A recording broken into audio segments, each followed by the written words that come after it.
Santos vai se afundando, né? O Santos vai se afundando e a crise, ela realmente está instalada no Santos Futebol Clube há algum tempo. Quero mandar um abraço aqui pro Rod, que ele fala um ponto importante. Um abraço pro Adriano, grande Adriano do canal Fala Adriano, que ontem abrilhantou a nossa transmissão. Grande comentarista Adriano Rosário. O Rod, ele coloca um ponto importante aqui, né? Sobre a questão física, Thiago, porque eu acho que a gente tem que bater nessa tecla, sabe? Não é só questão física, tá, gente? É questão técnica também. Eu conversava com o Thiago Jordão antes do programa e falava sobre o Palmeiras, né, Thiago? Por que o Palmeiras ganha fora de casa? Você me dizia que o Palmeiras não perde fora de casa alguns jogos, não é isso, Jordão? Isso mesmo, Marcão. O Palmeiras não perde fora de casa desde a derrota lá no ano passado. 18 jogos, Marcão, sem perder fora de casa. Perfeito. Por que o Palmeiras não perde a 18 jogos fora de casa? É muito simples, né? Ontem eu não vi o jogo do Palmeiras, porque acontecia no mesmo horário do jogo do Santos, mas frequentemente eu vejo os jogos do Palmeiras e eu costumo dizer para pessoas próximas que o Palmeiras é irritantemente regular, né? É irritante a regularidade e a competência do Palmeiras. Por que o Palmeiras é regular? Primeiro, o Palmeiras praticamente não falha defensivamente. Os gols tomados pelo Palmeiras são por méritos do adversário. O Palmeiras não entrega gol pro adversário. Pro Palmeiras ser vazado, o cara precisa acertar o ângulo. Dificilmente o Everton, que eu acho um baita de um goleiro, pra mim que deveria ter tido muito mais chances na seleção brasileira, agora talvez não seja o momento, pela idade já mais avançada, mas o Everton é um baita de um goleiro. O Everton dificilmente falha. É raro você ver o Everton falhar, entregar um gol. Ele falha, mas é raro. Você pega a defesa do Palmeiras, dificilmente entrega gols como entrega a do Santos. Então, essa é a explicação. O Palmeiras consegue ter uma defesa muito segura, que falha muito pouco, Thiago Jordão. E o adversário tem méritos para construir o gol. Senão não entra. O Santos não. O Santos entregou gols para o Bragantino, o Santos entregou gols para o CRB e o Santos entregou gol ontem para o Grêmio. Sem contar, Thiago, o lance do Luan Pérez, que era para ter sido expulso no começo da partida. Depois o pênalti cometido pelo Luan Pérez, não marcado pelo árbitro, que ontem... O árbitro foi Santos ontem. Ontem nós jogamos com 12. O árbitro era nosso, Bruno Arleu de Araújo. Entendeu?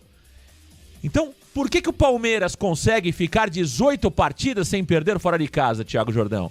Pela eficiência da sua defesa. E aí eu volto um pouco ao tempo. Quando você fez uma pergunta pro César Sampaio, Jordão, a pergunta que você fez pro Sampaio quando ele assumiu o Santos foi: o que ele mais trabalhou do jogo anterior para aquele jogo contra o Atlético Mineiro? Sampaio disse: eu trabalhei a nossa defesa para que não tomássemos gol. Sampaio disse isso. Por que o Sampaio disse isso? Porque é difícil hoje você balançar a rede, você fazer gols. Se todo jogo você entrega um gol pro seu adversário, você tá perdido, você tá morto. É o que acontece com o Santos, Thiago. Então, a diferença do Palmeiras, que tá na ponta em todos os campeonatos, com o Santos, que tá sempre brigando lá embaixo, é essa. O Santos facilita a vida dos nossos adversários. E ontem, mais uma vez, foi assim. Exatamente, Marcão. Se a gente fizer uma análise profunda dos gols que o Santos tomou nesse Campeonato Brasileiro, Marcão, a maioria são gols de vacilos da zaga do Santos, Marcão. Contra o Vasco mesmo, o Santos tomou 2 gols de bola aérea, vacilos defensivos. O Santos foi enfrentar o Bahia em casa, Marcão, vacilos defensivos. O Santos jogou contra o Fluminense, Marcão, teve um azar ali, mas se você for ver a origem da jogada, Marcão, é um vacilo no meio campo. O Santos tomou um gol do CRB, vacilo. O Santos tomou 2 gols do São Paulo, são vacilos, Marcão. O Santos erra demais. E isso é impressionante, porque de nada adianta. Eu até tava uma coisa que eu refleti. Quando eu falei que o Santos poderia chegar longe no Campeonato Brasileiro, do 7º em diante, eu confesso que eu olhei muito pro ataque, Marcão. Eu achei que a nossa defesa fosse ser o suficiente. Só que aparentemente não. Né? Aparentemente, acho que eu estava equivocado. Porque de nada adianta você ter um ataque ali que pode ser nota 7, nota 8, se você tem uma defesa, Marcão, que tá jogando futebol nota 3. E o Santos tem dificuldade de fazer gol. Então, se você não consegue marcar os gols, o seu time morre fisicamente, principalmente ali a partir dos 60 minutos de jogo, Marcão, e você não está vencendo o jogo, vai ficar difícil. O Santos não consegue manter a consistência, coisa que o Grêmio conseguiu ontem. O Grêmio foi inteligente, manteve os jogadores no lugar, você viu o Grêmio errar pouco na defesa, ao contrário do que foi o Santos. O Santos, enquanto teve perna, foi melhor que o Grêmio. Só que o Grêmio teve perna por mais tempo e o Grêmio foi muito feliz em concluir as suas jogadas, Marcão. Uma outra coisa que eu vejo que me incomoda no Santos também é a finalização. O Santos chuta muito pouco, Marcão. Eu acho que parece que os jogadores do Santos não têm a coragem de chutar de fora da área, né? Porque a gente vê o Roleiser com médias baixas de chutes, o Soteldo já é comum na carreira, mas com médias baixas de chutes. O atleta que mais finalizou ontem foi o David Washington, Marcão, só que ainda assim é pouco. Eu acho que o Santos é um time que erra muito defensivamente e se esforça demais para criar as oportunidades, Marcão. Então, o Kleber Xavier tem muito trabalho. E ele disse que agora que vai ter a semana livre de trabalhos, né, pode ser que a equipe evolua mais, porque ontem, se cabe um ponto positivo, né, uma mensagem positiva aos varandeiros, o Santos evoluiu ontem. Claro que é pouco. Não adianta eu falar aqui pra vocês, olha, o Santos evoluiu e o placar foi 1-0 pro adversário. Mas o Santos evoluiu. Se serve de algo o jogo de ontem que o Santos mostrou evolução na partida. Ah, sem dúvida. A gente vai falar um pouquinho sobre isso, né? Sobre o trabalho do Kleber Xavier. E se é uma coisa que me deixou um pouco ontem, não é feliz a palavra, mas um pouco mais conformado, é o trabalho do Kleber Xavier. Eu quero destacar o trabalho do Kleber aqui, porque não adianta todo jogo a gente sentar madeira no treinador, não é isso. Eu acho que a gente precisa começar, acima de tudo, né, a valorizar quando vem algo positivo. Né? Eu não fui favorável à contratação do Kleber Xavier. Vocês sabem a minha opinião, eu teria trazido um treinador mais cascudo para esse momento do Santos, mas tenho visto bons movimentos do treinador do Santos. Eu tenho gostado daquilo que eu tenho visto do Kleber Xavier nesse começo de trabalho. Então, eu acho que se algo ontem deixou o torcedor do Santos menos furioso, foi saber que tem um treinador ali que aparentemente conhece do negócio, tem atitude, tem coragem para fazer as mudanças. Espero que isso permaneça. Agora, ele vai precisar também contar um pouco com a sorte, a verdade é essa, né? A gente costuma dizer aqui, eu brinquei na transmissão, que o Renato Gaúcho é largo para dedéu, né, o Thiago Jordão? É impressionante, treinador precisa ter sorte, tudo na vida precisa ter sorte. Infelizmente o Kleber Xavier até agora não teve. Então, para que ele tenha tranquilidade no trabalho, o Santos precisa ganhar também, né? Precisa ter um pouco mais de sorte também, a bola precisa entrar, porque ontem, infelizmente, o Santos perdeu, no meu entendimento, volto a dizer, jogando melhor do que o Grêmio.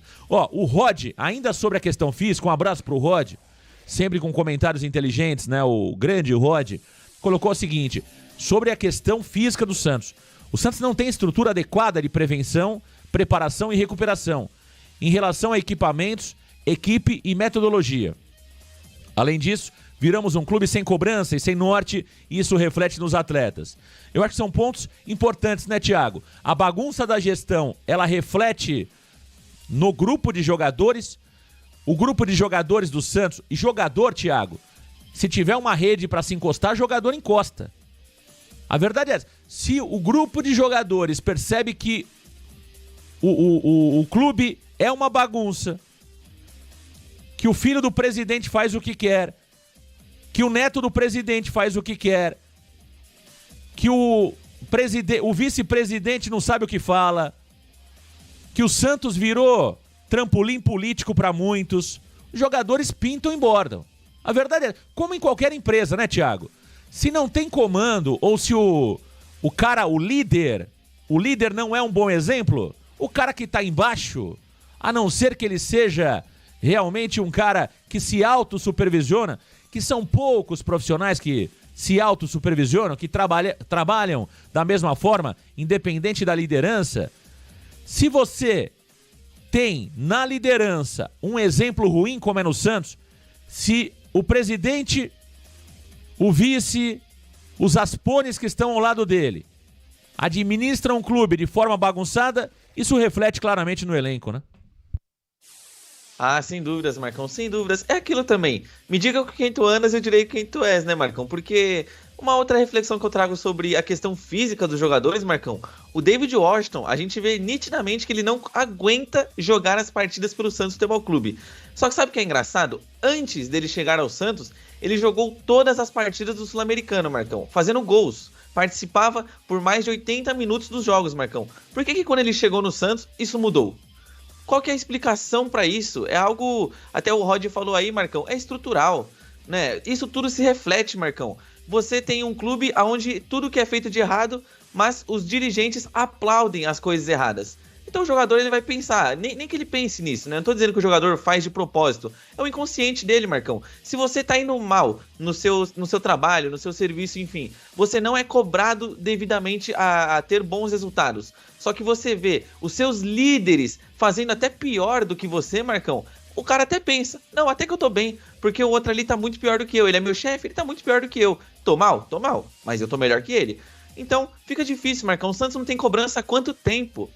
A figura do Marcelo Teixeira serve pra quê lá no Santos, Marcão? Ó, supostamente, né? Supostamente, a visão que eu tenho é que ele tá ali só pra ganhar o prestígio de volta na cidade de Santos, Marcão. Desculpa. Se não for isso aí, eu quero que ele apresente isso numa coletiva. Não adianta nada ele chegar numa entrevista, que engraçado, ele só fala com os mesmos veículos. Não adianta nada ele chegar numa entrevista e falar, olha, a gente tá fazendo, os processos evoluíram. O Santos tá evoluindo, o Santos tá em reconstrução. Qual, meu amigo? Fala qual que é. Não adianta eu jogar palavras ao ar, Marcão. Você pode, por exemplo, chegar agora aqui depois do programa e falar, olha, Thiago, não gostei da sua apresentação. Aí eu falo pra você, não, Marcão, eu tô evoluindo. Aí no programa seguinte eu apresento a mesma coisa. Eu tenho que apresentar o que eu tô fazendo, não adianta jogar palavras pra fora. Você tem um compromisso com aquele, principalmente com o associado que te jogou ali.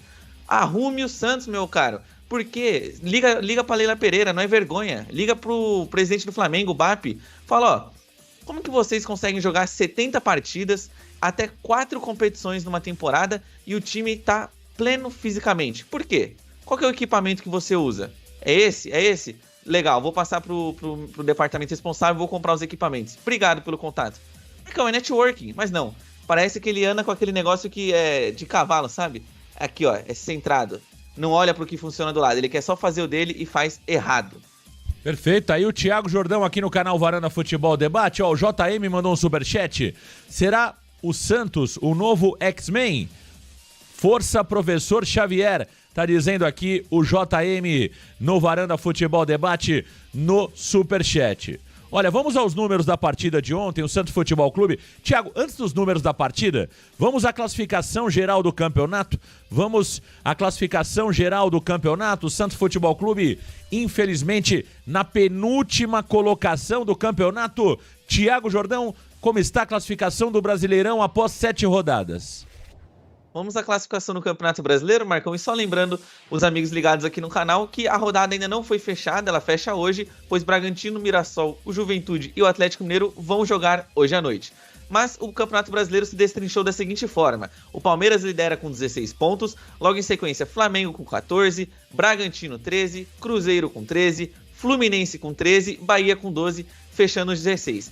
Fechando o top 10 da tabela, tem o Ceará com 11, Corinthians 10, Internacional 9, São Paulo também 9. Segunda metade da tabela, Botafogo abre com 8, Grêmio, que venceu o Santos, foi a 8 pontos, pulou para a 12ª posição, Vasco é o 13º com 7, Juventude 14º também com 7, assim como o Mirassol em 15º e o Fortaleza em 16º. Aí agora abrindo a zona da degola, ela é composta pelo Atlético Mineiro com 6 pontos, que tem a oportunidade de sair, caso vença hoje, Vitória 18º com também 6 pontos, Santos penúltimo colocado com 4 pontos e o Sport lanterninha da competição com apenas 2 pontos. Então, momento complicado para o Santos.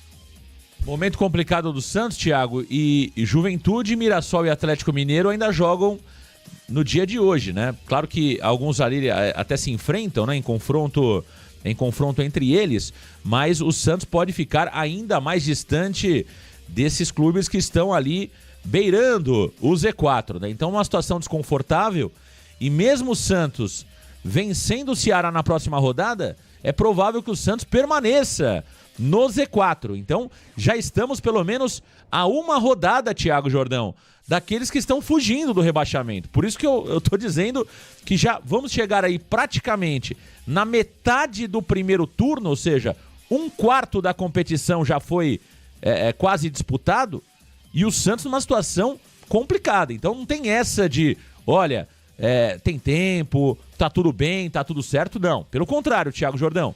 E a gente sabe que uma coisa é um time do tamanho do Santos estar no Z4.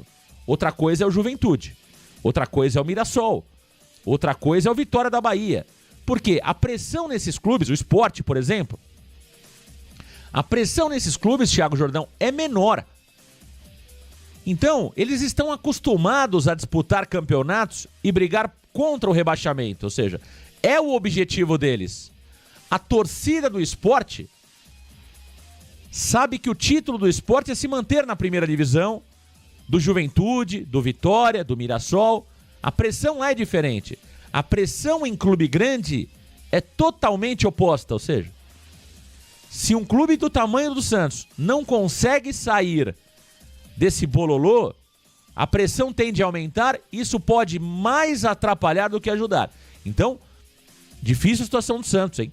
Tem que abrir o olho e fazer de fato um plano de ação rápido, o Kleber Xavier, para sair desse buraco, viu, Thiago Jordão? Porque a manutenção do Santos no Z4, emocionalmente, pode ser o grande desafio e o grande adversário do Santos para a sequência da competição. Sem dúvidas, Marcão, sem dúvidas. Eu até fiz as contas ontem do que seria preciso para o Santos sair, Marcão, da zona do rebaixamento. Olha, teria que ter uma combinação de resultados muito, assim, quase que impossível de acontecer, porque o Santos teria que vencer o Ceará por 4 gols de diferença, Marcão. Então o Santos teria que golear para sair do Z4 na próxima rodada, é claro. Teria que golear o Ceará, torcer para nem Mirassol, Fortaleza pontuarem, só que o Mirassol joga na rodada, tem o Atlético Mineiro também que joga na rodada, então o Santos tem que torcer para as equipes não pontuarem e, além disso, ganhar por 4 gols. E o Santos que não faz 4 gols em ninguém. Não, o Santos não conseguiu marcar 4 gols em nenhuma partida nesse ano, Marcão. Então, fica muito difícil mesmo essa situação do Santos. E estar no Z4 é complicado. Os jogadores eles podem dar entrevistas, falar que não, isso não atrapalha psicologicamente, mas atrapalha sim. Porque eu fico pensando como é que fica o mental dos jogadores após uma partida como a de ontem, que o time jogou bem e o resultado não veio. Querendo ou não, aquela reflexão que eu tive, um jogador pode ter tido também, de ter pensado, caramba, a gente jogou bem e perdeu. Por que será isso? Isso pega no jogador, Marcão. E o Santos também tem que se atentar aos critérios de desempate. Porque no ano do rebaixamento, Marcão, o empate, quando o Santos foi jogar contra o Fortaleza, não resolvia, porque o Santos estava mal em todos os critérios de desempate. O Santos tinha menos vitórias, tinha um saldo pior que os seus adversários. Então o Santos tem que abrir o olho. Tem que vencer os jogos, não só para pontuar, mas também para ter vantagens nos critérios de desempate na tabela, Marcão, porque hoje o Santos está afundado na 19ª e caso tivesse vencido o Grêmio ontem, o Santos não sairia da zona. Então, complicado essa situação do Santos, tem que abrir o olho, principalmente para os critérios de desempate. O jogo, ganhar é importante, não só, claro, para fazer os 3 pontos, mas para você sair na frente dos seus oponentes.